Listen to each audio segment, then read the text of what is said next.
योग दर्शन की 259वीं कक्षा है। हम योग दर्शन के दूसरे साधन पाद का स्वाध्याय कर रहे हैं और इसमें 40 सूत्र पूरे हो गए थे। 40वां सूत्र, शौच में प्रतिष्ठा होने पर क्या सिद्धि होती है, ये बताया गया। जब व्यक्ति बाह्य शौच का पालन करता है, अपने शरीर की शुद्धि अच्छे से रखता है और उसमें प्रतिष्ठित हो जाता है, तो उसके साथ दो बड़े अच्छे लाभ होते हैं, उसे बड़ी सिद्धियां होती हैं, ऐश्वर्य प्राप्ति होती है। वो क्या है? पहला तो होता है कि स्वांग जुगुप्सा, यानी अपने अंगों के प्रति एक घृणा का भाव उसके मन में आता है, अपने अंगों के प्रति आसक्ति नहीं रह जाती। और दूसरा बताया परैहि असंसर्गः, दूसरों के प्रति संपर्क न रखने की भावना आ जाती है। कौन सा संपर्क? जो शारीरिक संपर्क है। तो ये दो बड़ी सिद्धियां ऐसे व्यक्ति को होती हैं, इन पर कल विस्तार से हमने बात की। तो ये बाह्य शौच को लेकर है। इसमें एक दो बातें और देख लेते हैं, फिर आगे बढ़ेंगे। जैसे कई बार देखा होगा, कोई व्यक्ति बहुत सफाई वाला होता है, अत्यंत सफाई जिसको पसंद होती है।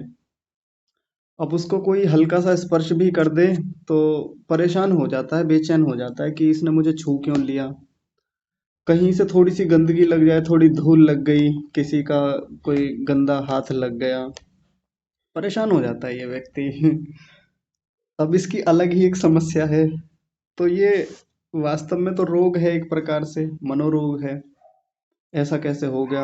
अब कई कई दिन तक वो उसका जी खराब रहता है, अंदर से मन ही खराब रहता है कि किसको छू लिया मैंने किसको स्पर्श कर लिया था। उतने स्तर पर जाकर ऋषि बात नहीं करते, यानी शौच का पालन करना है बढ़िया से। जीवन है, व्यवस्थाएं हैं, तो शरीर गंदा भी होता है, मैला होता है, मल लगता ही है, शरीर से निकलता है भीतर से, वो सब चीजें हैं। मूल बात है, मुख्य बात ये है कि शौच का पालन हम विचार पूर्वक करें, उसके पीछे विचार हो, उसके पीछे चिंतन हो, गंभीरता हो, तब तो फायदा है। नहीं तो फिर ऐसा होगा कि जैसे अभी एक चित्र आज मैंने समूह में भेजा था, आपने देखा होगा, पढ़ करके बहुत सारे लोगों की प्रतिक्रिया आई उस पर। ज्यादातर लोगों का एक रिएक्शन था हंसी वाला, उसको देख करके ज्यादा हंस रहे थे। उसमें क्या था कि कोई महिला है मध्य प्रदेश की रहने वाली, नेहा उपाध्याय के नाम से हैं। वो ब्यूटी पार्लर में गई, वहां जाकर के उन्होंने अपना अ, जो भी कराने का होता है वो कराया, जो श्रृंगार होता है। अब उसमें जो लेपन होता है उन चीजों का, वो करा लिया, तो जो बदसूरती है वो ढक जाती है और सुंदरता उभर के आती है, जो अच्छी लगती है। अच्छा, मैं पहले एक बात स्पष्ट कर देता हूँ, मैं इस प्रकार के जो ये श्रृंगार करने की चीजें हैं, ये सब है, मैं इनका विरोधी नहीं हूँ। कभी आप ये सोचे कि मैं इन बातों को इस शैली में रखता हूँ तो मैं इनका विरोध करता हूँ। ठीक है, अच्छा है, किसी को वो चीजें समाज में एक आत्मविश्वास की दृष्टि से करनी होती है, ठीक है, बढ़िया है, श्रृंगार करना ही चाहिए, वो तो विधान भी है हमारे यहाँ। शरीर को सुंदर रखने, सुंदर दिखाने के आयुर्वेद में भी विधान है। पर व्यक्ति उसी पर जाके केंद्रित हो जाए तो ये ज्यादा समस्या की बात है। तो उस महिला ने ऐसे ही कराया, और जैसा उस न्यूज़पेपर की कटिंग में था, मुझे नहीं पता सच है झूठ है। अगर वो झूठ है तो फिर छोड़ सकते हैं इस बात को, लेकिन यदि सच है तो फिर ये हमारे काम की बात है। तो उस महिला ने 3 महीने तक अपना चेहरा ही नहीं धुला, यानी वो जो भी मेकअप जैसा लगा उस पर, उसको धुला नहीं, क्योंकि वो अपने उस वास्तविक चेहरे को लेकर के बहुत डरी हुई थी कि यदि मैंने इसको मेकअप को हटाया, चेहरे को धुला, तो वास्तविकता सामने आ जाएगी जो कि छुपी हुई है इसके पीछे। और ज्यादातर यही होता है, मेकअप करवाने वाले जो लोग होते हैं। अच्छा, केवल स्त्रियों को टारगेट नहीं कर रहा हूँ, कभी आप सोचें कि मैं केवल महिलाओं को कह रहा हूँ, पुरुषों के साथ भी ऐसा होता है। वो भी बहुत प्रकार के आजकल कराते हैं इस प्रकार से। वास्तविकता कुछ और है, उसके ऊपर कुछ और चढ़ाया हुआ है। कई बार प्लास्टिक सर्जरी वगैरह ये सब होते ही हैं। ठीक है, तो उन्होंने जैसा कराया, अब वो इसी वजह से डरी हुई हैं, परेशान हैं, लोग समझा रहे हैं उनको, लेकिन वो वास्तविकता को देखना पसंद नहीं कर रही। उनको लग रहा है कि यदि मेरा वास्तविक चेहरा सामने आया तो मैं झेल नहीं पाऊंगी उस चीज को, और हो सकता है कि मामला ज्यादा गंभीर हो जाए, खराब हो जाए। तो उस महिला के साथ थोड़ा ज़्यादा लेवल पे जा कर के हुआ ये, थोड़ा गंभीरता से हुआ। बाकी तो हमारे जीवन में भी होता रहता है। हम हमारे साथ यदि थोड़ी-सी बदसूरती हो गई किसी कारण से, किसी दुर्घटना से हो गई, या मान लीजिए बाय डिफ़ॉल्ट है किसी के साथ, जन्म से है ऐसा, तो ठीक है, परमात्मा की ओर से ऐसा मिला, जीन्स में ऐसा मिला, बायोलॉजिकल ऐसा मामला है वो। तो इसमें क्या दिक्कत है? जब व्यक्ति उस चेहरे को साफ करना चाहता है, श्रृंगार करना चाहता है, मेकअप करना चाहता है, सफाई स्वच्छता करना चाहता है, उस पूरी प्रक्रिया में विचार पूर्वक समझदारी हो उसके पीछे, मैं क्यों कर रहा हूँ, इसके करने के पीछे उद्देश्य क्या है, सब कुछ सफाई करके, सब कुछ शौच का पालन करके आखिरकार मिला कुछ नहीं। और जो यहाँ बताया, काय शुद्धिम अपश्यन, काया की शुद्धि को न देखता हुआ कि कितना रगड़ लिया, कितना साफ कर लिया, सब कुछ कर लिया। अब वो क्या होता है, देखा होगा ब्यूटी पार्लर में, वो पता नहीं धागे से बालों को छिलवाते रहते हैं चेहरे पर लगे हुए, भयंकर पीड़ा में वो महिलाएं कई बार तो चीखती भी हैं, चिल्लाती भी हैं, उनसे झेला नहीं जाता, लेकिन उसके बाद भी फिर भी कराना होता है, वो उनके लिए आवश्यक होता है। यानी सब कुछ करा करके भी, खूब प्रयास करने के बाद भी शरीर में शुद्धि देखी नहीं जाती। तो व्यक्ति जब इस गंभीरता में जाता है तो उसका अपने शरीर के प्रति एक जुगुप्सा का भाव उत्पन्न होता है। तो उस महिला वाले उदाहरण को जो उस पेपर की कटिंग में मिला, हम बिल्कुल यथावत ना मान ले कि ऐसा ही हुआ होगा जैसा इसमें है। हो सकता है समझ हो उसके पीछे उसकी, पर मूल बात है ये सहजता में हो, सामान्य रूप से हो, गंभीरता से विचार पूर्वक हो तो बेहतर है। हाँ, थ्रेडिंग बोलते हैं उसे। ठीक है। और एक सबसे मुख्य बात फिर ये भी हो जाती है, जब हमारे अपने अंगों के प्रति ऐसी जुगप्सा की भावना होती है तो फिर दूसरों के प्रति भी हम वैसा ही भाव बना के रखते हैं, दूसरों के प्रति भी वही असंसर्ग की भावना हमारी बनती है। ठीक है, तो ये हो गया था। अब इसमें हमने बाह्य शौच को देखा है, जब शरीर की शुद्धि की जाती है। बाह्य शौच शरीर की शुद्धि को लेकर ही तो होता है, जो हमने पीछे पढ़ा। अब आभ्यंतर शौच को लेकर बात करेंगे कि जब हम आंतरिक सफाई करते हैं अपनी, तो उससे क्या सिद्धियां मिलती हैं, क्या हमको ऐसा विशेष मिल जाता है।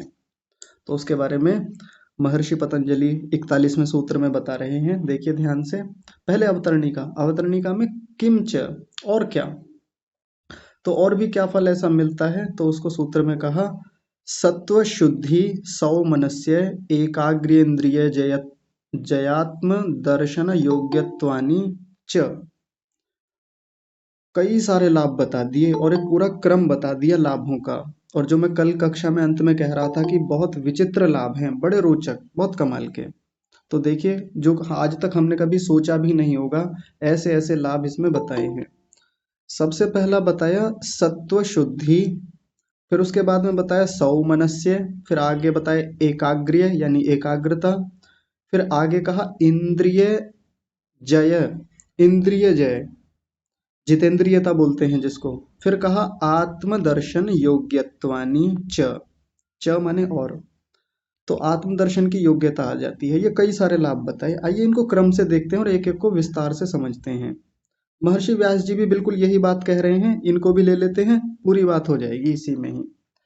भवन्ति इति वाक्य शेषः, ये कह रहे हैं वाक्य शेष रह गया थोड़ा सा, इन्होंने इसको पूरा कर दिया, यानी सूत्र में इनको कुछ कमी लगी होगी, इन्होंने पूरी कर दी। ये कह रहे हैं कि भवन्ति इति भी लिख देते इसमें पीछे, यानी ऐसे होते हैं, भवन्ति माने होते हैं। सत्व शुद्धि होती है, सौमनस्यता आती है, एकाग्रता आती है, और इंद्रिय, हाँ इंद्रिय जयत्व होता है, साथ में आत्मदर्शन की योग्यता भवन्ति होती है। ये वाक्य शेष था, पूरा कर दिया इन्होंने सूत्र को। फिर आगे कह रहे हैं शुचेह यानी शुचिता से, जब हम भीतर की सफाई करते हैं, मन की सफाई में लगे रहते हैं, भीतर के जो अविद्या, अस्मिता, राग, द्वेष, अभिनिवेश, ये सब क्लेश हैं, जब इन पर काम करते हैं, साफ सफाई रखते हैं भीतर की, तो क्या होता है, सत्व शुद्धि ही, सत्व की शुद्धि होती है। ये सत्व क्या है, जिसको सूत्र में भी ऊपर कहा सत्व शुद्धि, सत्व का मतलब होता है मन, सत्व का मतलब क्या है, मन या बुद्धि कह लीजिए। सत्व, देखिए कितने सारे शब्द आएंगे, सत्व कह लीजिए, मन कह लीजिए, बुद्धि कह लीजिए, ये सब एक ही बात है, एक ही चीज है। और चित्त भी कह लेंगे तब भी वो एक ही बात है। तो सत्व की शुद्धि होती है यानी बुद्धि की शुद्धि होती है जब हम भीतर की साफ सफाई में लगते हैं। और मन का शुद्ध हो जाना, बुद्धि का शुद्ध हो जाना अपने आप में एक बहुत बड़ी उपलब्धि है। और देखें, योग की जो हमारी यात्रा है, जो हम योग के क्षेत्र में आए हैं, अध्यात्म में आए हैं, मूल उद्देश्य तो हमारा यही है कि भीतर की साफ सफाई हो जाए बस। भीतर से मन साफ होना चाहिए, मन स्वच्छ हो जाए। मन के भीतर जो मैल जम गया है, मन के भीतर जो काम क्रोध लोभ या अविद्या अस्मिता राग द्वेष ये मैल आ गए हैं, बस ये साफ हो जाए किसी भी तरीके से। यही तो उद्देश्य रहता है ना। और कितने लोग तो इसी पे इतने केंद्रित हो जाते हैं कि बाकी चीजों के बारे में उनसे कहें कि भाई ये भी कर लो, अरे छोड़ो ये क्या करना, मन साफ होना चाहिए। है ना, ऐसा बोलते हैं, मन साफ होना चाहिए, बस मन में कुछ ना हो। मन कैसे साफ होगा वो प्रक्रिया पता हो ना हो, लेकिन हाँ उनको लगता है कि बस बुद्धि शुद्ध होनी चाहिए, मन साफ होना चाहिए। लेकिन उसकी प्रक्रिया होती है, उसके पीछे बहुत विचार होते हैं, चिंतन मनन होता है, साधना होती है, स्वाध्याय होता है, तब वो बात है। लेकिन यहाँ भी शुचिता का लाभ बता रहे हैं कि जब शौच में प्रतिष्ठा होती है तो क्या लाभ होता है? सत्व शुद्धि, मन शुद्ध होता है। मन शुद्ध होता है, फिर उसके बाद क्या होता है तो बता रहे हैं, ततः सौमनस्य। सौमनस्य होता है, सौमनस्य इसका उल्टा शब्द अभी हम पीछे पढ़ के आए हैं योग दर्शन में, दौर मनस्य, है ना। दौर मनस्य कहाँ पढ़ा था? जो योग में विघ्न आते हैं, उपविघ्न कहे थे, विघ्नों के बाद उपविघ्न आए थे ना 4 प्रकार के। तो दुख दौर मनस्यांग में जय, तो ऐसे करके एक सूत्र आया था। तो उसका उल्टा है सौमनस्य। जैसे सुमन शब्द आपने सुना होगा, सुमन, सुमन का मतलब क्या होता है? फूल, पुष्प। पुष्प कैसा होता है? जो खिलता रहता है, जिसको देख के मन खुश हो जाता है। तो यहाँ सौमनस्य का मतलब भी है खिलना, प्रसन्नता, एक प्रकार से मन का बहुत अच्छी स्थिति में आ जाना, प्रसन्नता जैसी स्थिति उसको कहा। जब हमारी बुद्धि शुद्ध होगी, जब मन साफ होगा, मन के भीतर अच्छी चीजें रहेंगी, वो मैल हटेगा, मल हटेगा, तो क्या आएगा? मन खुश हो जाता है। अच्छा, सारे दुखों का कारण यही है कि मन के भीतर बहुत मल भरा हुआ है, मैल भरा हुआ है। मन के भीतर वो खराब इच्छाएं हैं, या काम है, क्रोध है, लोभ है, वही क्लेश भरे हुए हैं, तभी मन दुखी रहता है व्यक्ति का। आप किसी भी दुखी व्यक्ति को देखिए, या अपने जीवन में जब मन बहुत खराब है, मन प्रसन्न नहीं है, बेचैन है, दुखी है, उसके पीछे का कारण खोजने निकलेंगे तो आखिर में अंततः कारण यही निकलेगा कि इस मन के भीतर, बुद्धि के भीतर कुछ ना कुछ दोष तो है। लोभ आ गया होगा मन में, कोई क्रोध की भावना होगी किसी के प्रति, जिघांसा की भावना होगी, मोह होगा, मोह यानी अज्ञानता, यानी अविद्या भी कह सकते हैं, अविद्या भरी हुई है, चीजों का ठीक ठीक ज्ञान नहीं है। तब व्यक्ति के भीतर ये दौर्मनस्यता आती है, यानी मन दुखी रहता है। उल्टा कर दें, मन की साफ सफाई रखें, काम को ना आने दें, क्रोध को ना आने दें। क्रोध आ भी गया तो उसको कंट्रोल करें, मैनेज करें उसको। क्रोध आना बुरी बात नहीं होती, जैसा मैं अक्सर कहता रहता हूँ कक्षा में, काम यानी कामना जो है, क्रोध जो है, ये बुरी चीजें नहीं होती हमेशा। क्रोध है, एक भाव है, आता है, सबको आता है, सामान्य घर गृहस्थी में सब चीजों में क्रोध आता है। ये कभी जाएगा भी नहीं जब तक जीवन रहेगा। हम सोचते हैं कि क्रोध बिल्कुल ना आए, लेकिन उसको मैनेज करना, उसको समझना, उस पर कंट्रोल रखना, उसको कैसे जीवन में उपयोग में लिया जाए, कहाँ उसका एक्सप्रेशन देना है, कहाँ कंट्रोल करके रखना है, ये एक कला होती है, एक आर्ट होती है, समझदारी होती है। और ये आसानी से नहीं आती, इसमें बड़ा जीवन लगता है कि लोगों का बहुत इसके पीछे पुरुषार्थ होता है। तो इन सब भावों को, इस प्रकार के जो भीतर दोष हैं उनको भी हटाने की प्रक्रिया में जब व्यक्ति आगे बढ़ता है तो मन शुद्ध होता है, साफ होता है, और सौमनस्यता आती है, व्यक्ति का मन खिला रहता है हमेशा।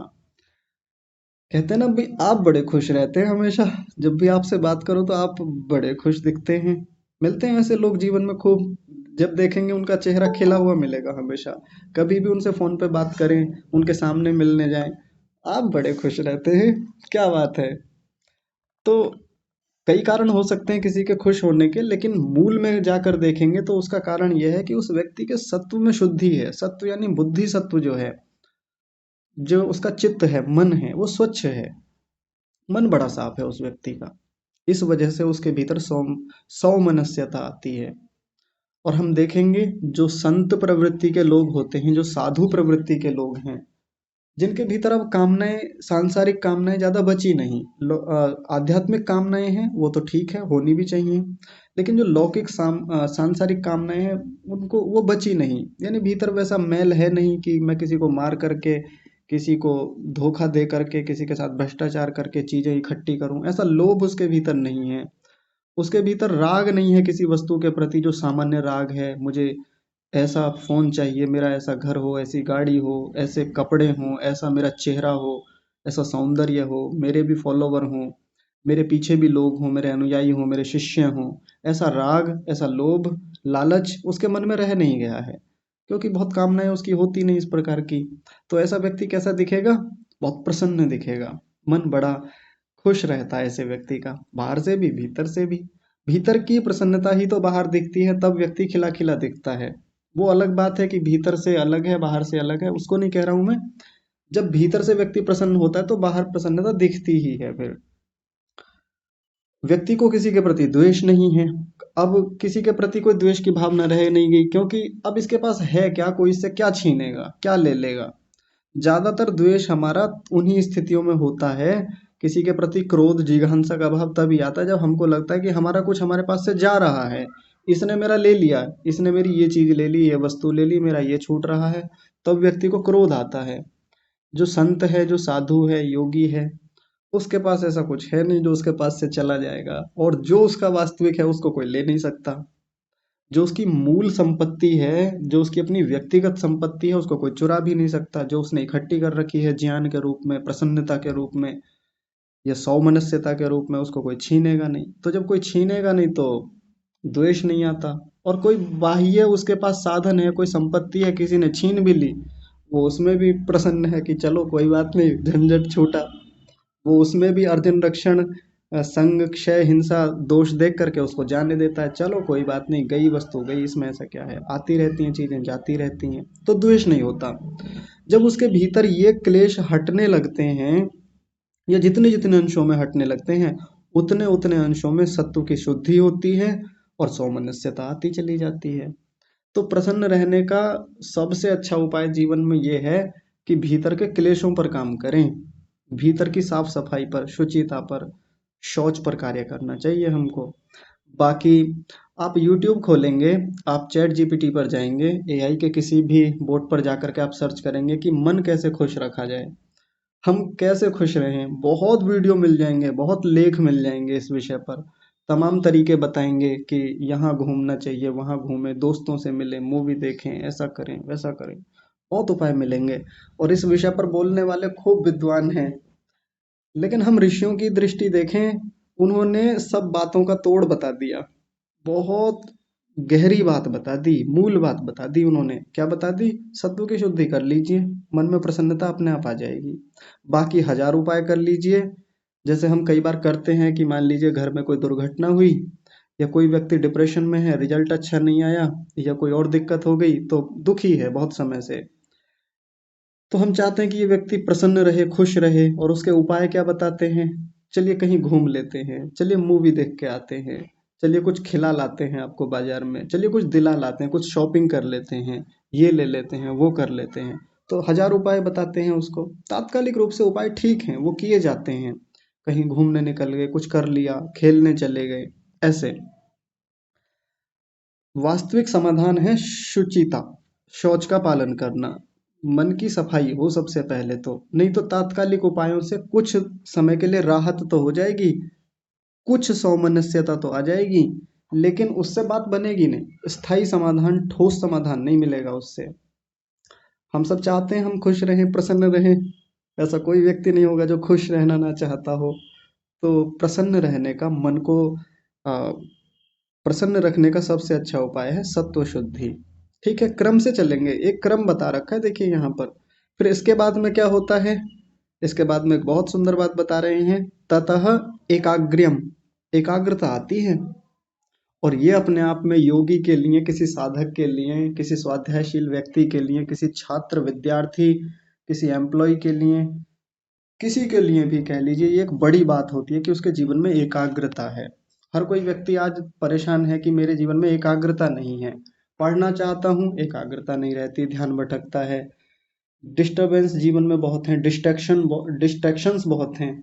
ऐसा खूब आजकल ये चलता चलता है, और व्यक्ति चाहता है कि उसके जीवन में एकाग्रता किस तरीके से आए। अटेंशन के लिए बहुत परेशान है, कैसे मिले। तरीका बता दिया, ऐसे आएगा, ऐसे बनेगी एकाग्रता।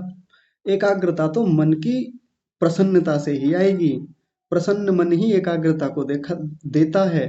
दुखी मन वाले व्यक्ति एकाग्रता से कभी काम नहीं कर पाएंगे, चाहे साधक हो, चाहे सांसारिक व्यक्ति हो, कोई भी हो।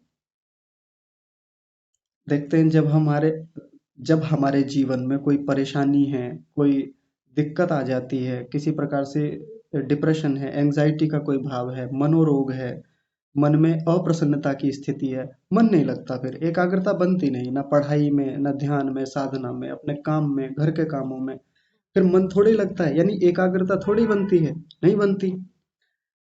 और साधक व्यक्ति तो, उसको तो बड़ी तड़प रहती है कि एकाग्रता कैसे आए, ये भीतर की चंचलता कैसे मिटे, जीवन में मैं कैसे एकाग्र हूँ, साधना में बैठूं तो मैं एक विषय पर केंद्रित रहूं, एकाग्र एक विषय पर कैसे केंद्रित हो जाऊं। तड़पता है इस बात के लिए, बहुत बेचैन भी रहता है कई बार इसी के लिए, और इसके मिल जाने पर खिल उठता है वो व्यक्ति भी। कैसे आएगी? सौमनस्यता से। पीछे लौटते रहेंगे, स्टेप वाइज देखेंगे, क्रम यही रहेगा, पायदान यही रहेंगे। सत्व की शुद्धि करनी होगी, सत्व की शुद्धि के बाद मन प्रसन्न होगा, प्रसन्न मन एकाग्र होगा। 3 बातें बता दी। आगे देखिए, अब ऐसा रोचक लाभ बताने जा रहे हैं जो बहुत ऊंचे स्तर का एक लाभ है, बड़ी सिद्धि है एक साधक के लिए। क्या बताया? ततः इंद्रिय जयः। एकाग्रता से इंद्रिय जय आता है, इंद्रियों पर विजय प्राप्त होती है। और ये अपने आप में इतनी बड़ी सिद्धि है कि इंद्रिय जय वाले बहुत बड़े बड़े सूरमा लोग, बहुत बड़े बड़े लोग हमारे देश में, इस संसार में हुए हैं, जिनको हम इंद्रिय जीत बोलते हैं ना। इंद्रजीत मेघनाद जैसे लोग थे, या और भी थे। हमारे महापुरुषों को भी इंद्रजीत या इस प्रकार से कहा जाता था कि उन्होंने इंद्रियों पर विजय प्राप्त की थी। उनकी इंद्रियां उनके नियंत्रण में रहती थीं, उनकी इच्छा के बिना उनकी इंद्रियां उनको बाहर नहीं ले जा सकती थीं। इंद्रिय जय का एक प्रकार से मतलब हम प्रत्याहार भी समझ सकते हैं, जो आगे हम पढ़ेंगे। यानी मन के पीछे इंद्रियों को ले आना। अब इंद्रियां अपनी इच्छा से व्यक्ति को बाहर नहीं खींचती, मन को बाहर नहीं खींचती। अब किसी को बड़ा अजीब लगेगा कि एकाग्रता से इंद्रिय जय कैसे आता है। बाहर से इंद्रिय जय के प्रयास हम खूब करते हैं। देखिए, बहुत गंभीर बात है, ध्यान से समझिएगा, बहुत रोचक बात है। बाहर से इंद्रिय जय के हमारे खूब प्रयास होते हैं। हम पूरी कोशिश करते हैं कि बाहर मिठाई की दुकान है और मुझे मना किया गया है कि मैं मिठाई ना खाऊं, या मैं मिठाई थोड़ी ज़्यादा खा लेता हूं तो फिर मेरी और रुचि बन जाती है। समोसे खा लेता हूं तो फिर मुझे और लगता है कि मैं और ले लूं, या पिज्ज़ा ले लूं, या आजकल जो भी चल रहा है वो मैं खा लूं। नहीं, उधर नहीं जाऊंगा, नहीं उधर नहीं जाऊंगा, फिर अपने आप को रोकता है। घर में बन रहा है तो मना कर देगा, मत बनाओ, इधर मत बनाया करो, क्यों बनाते हो, मेरा फिर दिमाग खराब होता है। मतलब साधकों के साथ, आध्यात्मिक लोगों के साथ ये चीजें चलती रहती हैं। बाहर से रोकते हैं इंद्रियों को। ठीक है, वो भी एक रास्ता होता है, अपने आप को बाहर से रोकना होता है। बाहर के जो आलंबन हैं, सहारे हैं, वस्तुएं हैं, उनको हटाना होता है। एक समय पर किया जाता है, वो भी एक उपाय है। लेकिन ठोस उपाय जो बताया इन्होंने, ये बताया कि एकाग्रता आएगी ना तो इंद्रिय जय आएगा। इसको थोड़ा सा खोल के समझ लेते हैं, इस बात को थोड़ा व्यावहारिक भाषा में, आसान भाषा में। एक व्यक्ति बहुत चंचल है। चंचल का मतलब यही होता है कि मन कंट्रोल में नहीं रहता, मन बेचैन रहता है, मन परेशान है। मन कभी इस वस्तु को चाहता है, कभी उस चीज को चाहता है। बाजार में गए तो अब ये ले लूं, अब ये ले लूं, ये ठीक है ना, ना ये ठीक नहीं, ये ठीक रहेगा, ये और ले लूं, ये भी ले लूं, हाँ ये भी ले लूं, क्योंकि पैसा बहुत है, धन बहुत है, साधन संपन्न व्यक्ति है। तो चंचलता बढ़ती है, मन पर नियंत्रण नहीं है। बच्चे हैं तो देखी होगी, बड़ी चंचलता होती है, ये भी दिला दो, मुझे ये भी चाहिए, मुझे तो ये भी चाहिए। रोजाना नई नई ख्वाहिशें, नई नई इच्छाएं ऐसे चलती रहती हैं। मामला क्या है? मामला ये है कि एकाग्रता नहीं है मन के भीतर। एकाग्रता न होने से व्यक्ति इधर उधर भटकता है, इधर उधर चीजों पर जाता है। जब इधर उधर जाएगा, इधर उधर की वस्तुओं पर आकर्षित होगा, राग होगा, चाहेगा, प्राप्त करना चाहेगा, इंद्रिय जय की स्थिति खराब होगी। इंद्रिय जयता थोड़ी आएगी इसमें। इंद्रियों पर बल्कि नियंत्रण की स्थिति बहुत कमजोर हो जाएगी। इस मामले में ऐसी स्थिति बन जाएगी जो अक्सर हमारे साथ बनती रहती है। घर में भी ऐसा होता है, बाजार में निकल जाएं, या आजकल तो इस प्रकार की इंद्रिय जयता को हटाने के लिए, इंद्रियों को चंचल बनाने के तो बहुत उपाय हमारे यहाँ आ गए हैं। उपाय बता रहा हूँ, मतलब ऐसे तमाम षड्यंत्र चल रहे हैं, तमाम चीजें चल रही हैं। जैसे मान लीजिए आप किसी एक ऑनलाइन जो शॉपिंग के एप्स हैं, एप्लीकेशन हैं, आप उनको खोल के देखिए, और फिर क्या मन उन पर विचलित होता है, कितना मन उन पर जाकर आकर्षित होता है। नई नई चीजें, ये भी शॉपिंग कर लें, ये भी ले लें, ये बहुत बढ़िया है, ये वाला ठीक है, नहीं इसका रेट ज्यादा है, इसको देख लेते हैं। कितना कुछ व्यक्ति चाहता है कि ये भी ले लूं, ये भी खरीद लूं। स्थिति क्या है? इंद्रिय जयता नहीं है, जिह्वा पर नियंत्रण नहीं है, नासिका पर नियंत्रण नहीं है। ये वाला परफ्यूम नहीं, ये वाला नहीं, ये अच्छा नहीं है, लेटेस्ट लेते हैं, इस बार ये आया है, ये बहुत बढ़िया है, टेलीविजन में उसका ऐड देखा था, ये वाला बहुत बढ़िया है। तो मामला क्या है? इंद्रिय जयता नहीं है, इंद्रिय पर नियंत्रण नहीं है। ऐसे ही संगीत के प्रति बहुत आसक्त व्यक्ति, भयंकर आसक्त, यही चाहिए, वही संगीत चाहिए। त्वचा के प्रति यानी स्पर्श विषय के प्रति, स्पर्श करने के लिए उद्यत है, बहुत उतारू है। तो ये सब चीजें जो हैं, इंद्रिय जय ना होने के ये उदाहरण हैं। नियंत्रण नहीं इंद्रियों पर। वो इंद्रिय नियंत्रण कहाँ से बनेगा? अंदर से बनेगा, भीतर से। और भीतर से कैसे? तो जब एकाग्रता होगी, जब व्यक्ति किसी एक चीज पर एकाग्र होगा, ठीक से विचार करेगा। आज एकाग्रता है कहाँ? भोजन में एकाग्रता नहीं, हमारे भोजन एकाग्रता से नहीं करते। कुछ भी काम करना हो, खाना बनाने तक में, माताएं जब खाना बनाती हैं, पुरुष भी खाना बनाते हैं, तो ऐसे में फोन चला लेंगे, फोन पर बात करना शुरू कर देंगे, खट खट फट फट ये सब चलता रहेगा, साथ में फोन पर बातें चलती रहेंगी। एकाग्रता है ही नहीं भोजन बनाने तक में। और भोजन बनाने की प्रक्रिया में जब फोन पर बातें कर रहे हैं, ठीक है, चलिए, किसी को अनुकूलता नहीं होती, उसी समय समय मिलता है तो बात कर लेते हैं। लेकिन ज्यादातर बातें वही बातें होती है जो मैं कल परसों की कक्षा में कह रहा था, व्यर्थ की बातें, बेकार की बातें। कोई व्यक्ति धार्मिक बातें तो करता नहीं है फोन पे, होंगी बेकार की बातें, क्योंकि मूल बातें, काम की बातें, अच्छी बातें तो कुछ मिनटों की होती हैं। फिर उसके बाद इधर उधर की चुगलियां वो सब होंगी, उन सब का प्रभाव भोजन पे आएगा, चंचल चित्त होगा, एकाग्रता बिगड़ेगी। एकाग्रता का बिगाड़ यहीं से शुरू होता है। स्नान तक हम एकाग्रता से नहीं करते, कपड़े तक नहीं धोते एकाग्रता से। जब तक जीवन के व्यवहारिक कार्यों को एकाग्रता से नहीं करेंगे, तब तक वो एकाग्रता ना साधना में आएगी, ना पढ़ाई में आएगी। जैसे कई बार शिकायतें आती हैं, लोग अपनी समस्या लेके आते ही रहते हैं। अब आते हैं पढ़ाने वालों के पास, आचार्यों के पास, विद्वानों के पास, कि विषय में एकाग्रता नहीं बन पाती, हम पढ़ना चाहते हैं, वो एकाग्रता नहीं बन रही, वो चीजें याद नहीं रहती। रहें कैसे याद, आप बताइए, आपने एकाग्रता के प्रयास किए कहाँ हैं? एक बार में आप छह छह काम करते हैं, चार चार काम करते हैं, ऐसे एकाग्रता आएगी कभी? किसी काम को एक बार एकाग्रता से, धूमधाम से, मस्ती से करके देखिए, क्या एकाग्रता बनती है। और पीछे पढ़ा है हमने, खूब खूब विस्तार से हम बात करके आए हैं, घंटों घंटों की हमारी बातचीत हुई है, कि एक बार एकाग्रता से यदि हम किसी काम को कर लें, तो वो एकाग्रता साधना में कितनी उपयोगी होती है, मन कितना एकाग्र होता चला जाता है।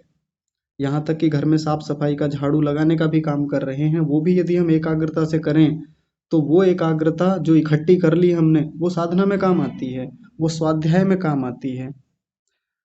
अब मान लीजिए किसी को, किसी की आयु बहुत ज्यादा हो गई है, या किसी को रोग है, पीड़ा है, कोई समस्या है, मानसिक समस्या है, तो उसकी स्मृति खराब है, एकाग्रता नहीं बनती, तो उसको छोड़ दीजिए। नहीं तो जो लोग ये शिकायतें करते हैं ना, जी मेरी एकाग्रता नहीं बन रही, मुझे चीजें याद नहीं रहती, मैं क्या करूं, तो उसके जिम्मेदार आप स्वयं हैं, कोई दूसरा व्यक्ति नहीं है। एकाग्रता बिगाड़ने में आपका अपना खुद का योगदान है। मैं किसी व्यक्ति विशेष को नहीं कह रहा हूँ। मतलब ये मानव मात्र की बात है, हमारा स्वभाव ही ऐसा हो गया है। हमने अपना ऐसा लाइफ स्टाइल बनाया है, हमने अपने जीवन को कर ही ऐसा लिया है। जबकि थोड़े प्रयासों से हम चीजों को ठीक कर सकते हैं, बहुत उत्तम रीति से एक एक काम को करके एकाग्रता को इकट्ठा कर सकते हैं। तो वो एकाग्रता आएगी, उस एकाग्रता से इंद्रिय जय बनेगा।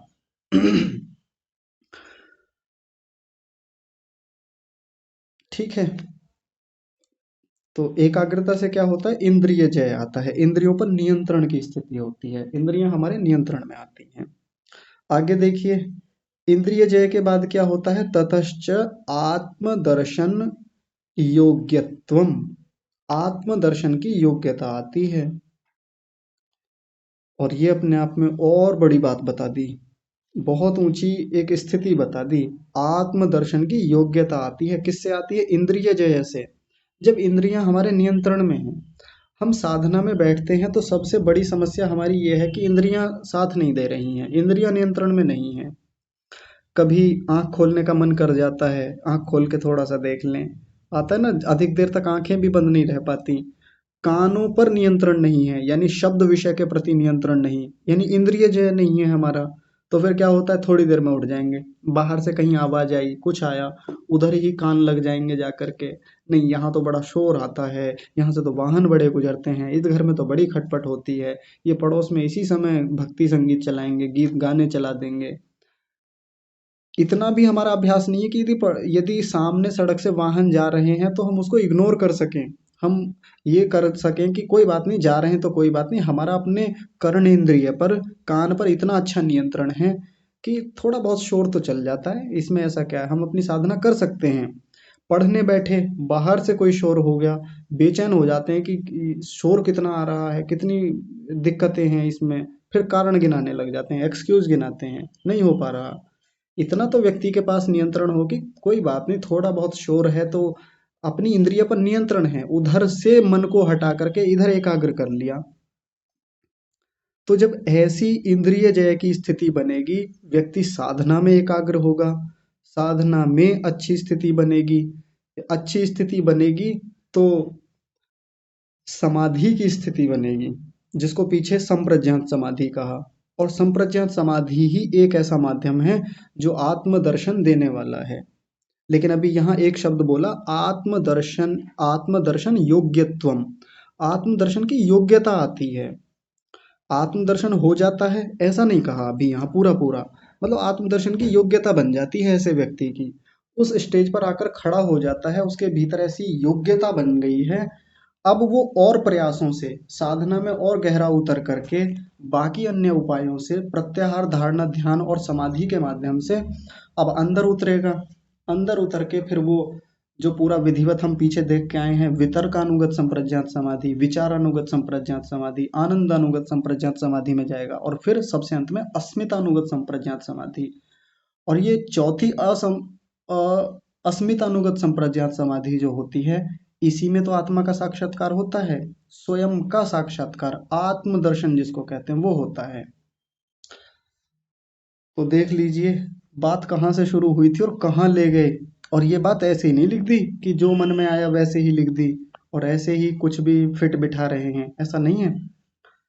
वास्तविकता है, जिस व्यक्ति ने इन चीजों को जिया है अपने जीवन में, जिसने इन सब चीजों पर काम किया है, वो जानता है कि ऋषि का ये वाक्य, ऋषि का ये उपदेश एकदम सत्य है।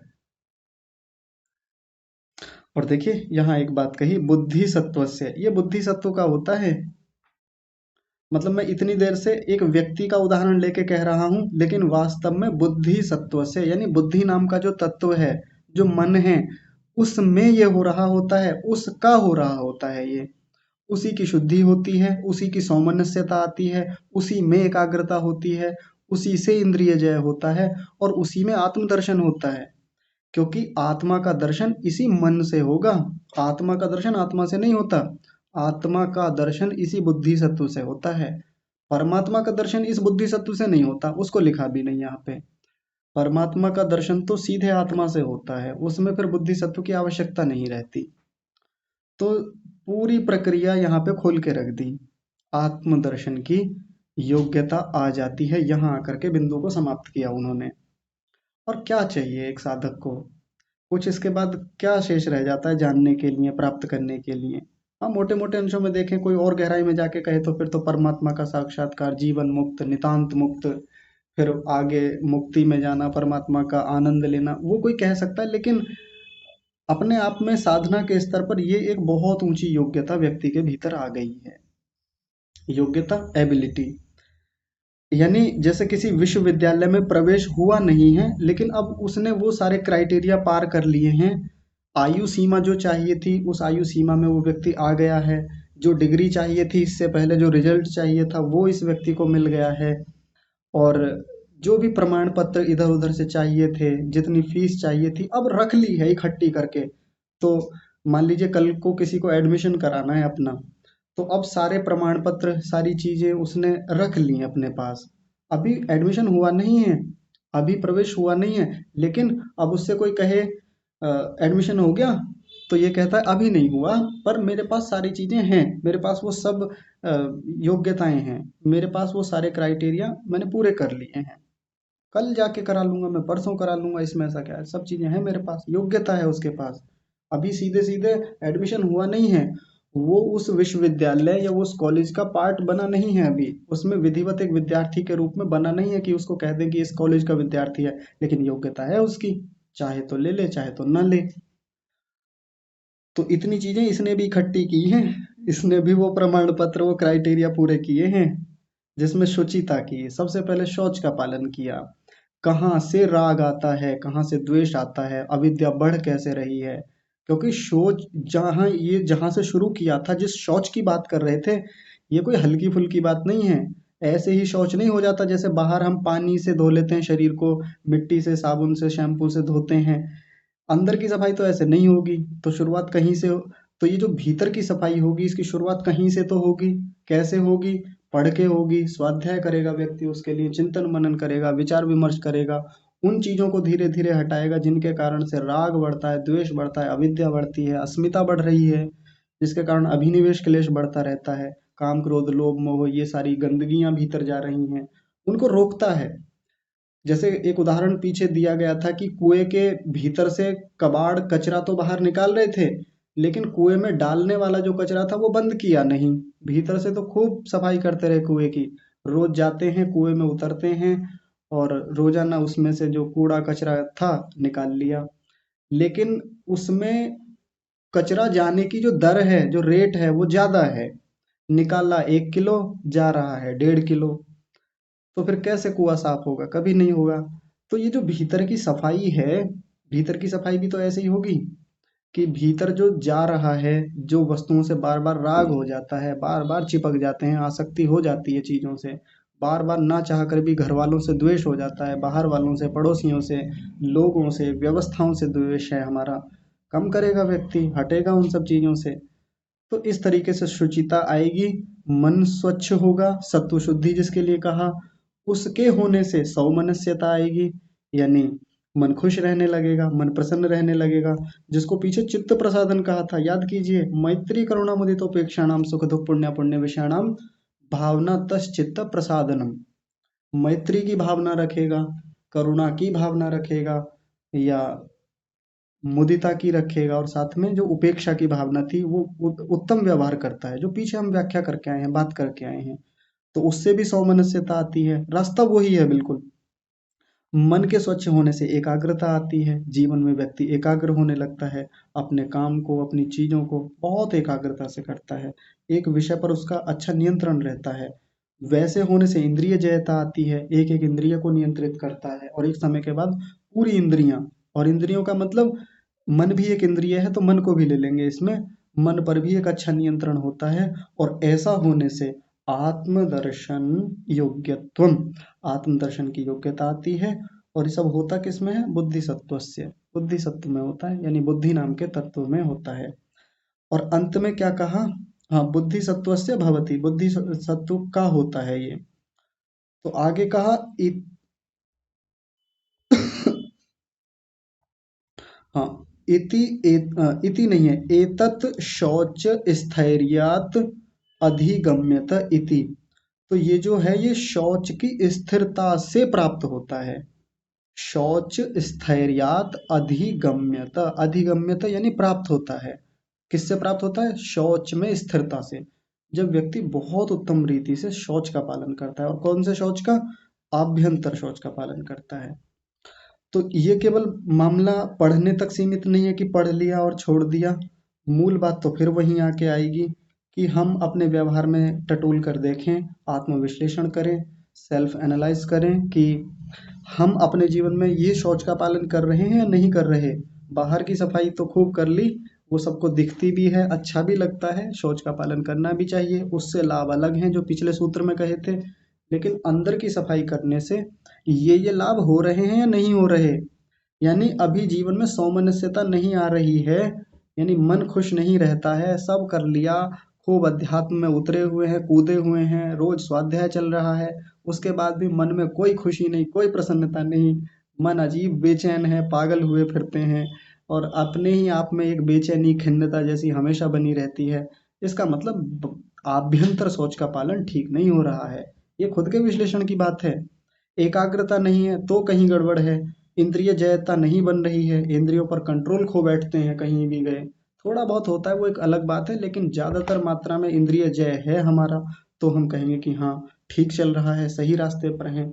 और आत्मदर्शन की योग्यता बन गई है, वो एबिलिटी प्राप्त कर ली है, वो क्राइटेरिया कंप्लीट हो गए हैं, तो हम समझ लेंगे कि हाँ, ठीक चल रहा है। और ये खुद के विश्लेषण की बात है। दूसरों का करें उससे बेहतर है अपना करें, वो सबसे उत्तम है। तो 41वां सूत्र आज यही पूरा होता है। बाकी इससे संबंधित किसी का कोई प्रश्न होता है तो अगली कक्षा में देखेंगे, और आगे का विषय भी देखना है। तो आज की कक्षा को विराम देते हैं। जुड़ने के लिए सभी का हृदय से बहुत धन्यवाद, और विशेष धन्यवाद परमात्मा का, जिसने इतनी उत्तम व्यवस्था हमको दी, ज्ञान विज्ञान दिया। तो ऐसे महनीय परमेश्वर का धन्यवाद। आज की कक्षा को यही विराम। आप सभी को सादर प्रणाम।